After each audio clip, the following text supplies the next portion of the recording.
वडेट्टीवार स्वतःचा प्रस्ताव घेऊन शिंदेंकडे गेले होते. तिसऱ्या उपमुख्यमंत्री पदावरून मंत्री उदय सामंत यांचा गौप्यस्फोट, तर तिसरा उपमुख्यमंत्री होणार हे धादांत खोटं, अजित पवारांचं स्पष्टीकरण.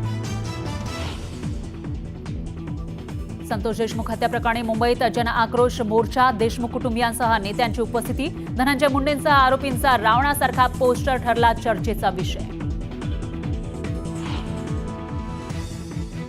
वाल्मी कराडला आधी हॉस्पिटलमधून बाहेर काढा, मुंबईतल्या मोर्चामधून आमदार जितेंद्र आव्हाड यांची मागणी, तर कराडचे रिपोर्ट जगजाहीर करा, दमानी यांचं आवाहन. आकाची प्रॉपर्टी ट्रान्सफर करण्याचं काम सुरू, एसआयटीनं कराडची प्रॉपर्टी जप्त करावी, सुरेश धस यांची मागणी. अक्षय शिंदेनं बलात्कार केलाच नाही, बलात्कार केलेल्यांना सोडवण्यासाठी अक्षय शिंदेची हत्या झाली, बदलापूर प्रकरणामध्ये जितेंद्र आव्हाड यांचा मोठा दावा. सगळे सोयरे अध्यादेशाची अंमलबजावणी सरकारनं तातडीनं करावी, मनोज जरांगेंची पुन्हा मागणी, तर अधिसूचना काढायला 1 वर्ष लागतं का, उपोषण सुरू होताच जरांगेंचा सरकारला सवाल.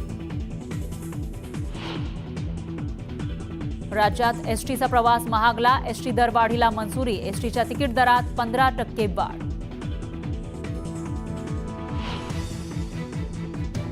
उद्यापासून पूर्ण कोस्टल रोड मुंबईकरांसाठी खुला होणार, मुख्यमंत्री फडणवीस यांच्या हस्ते होणार लोकार्पण.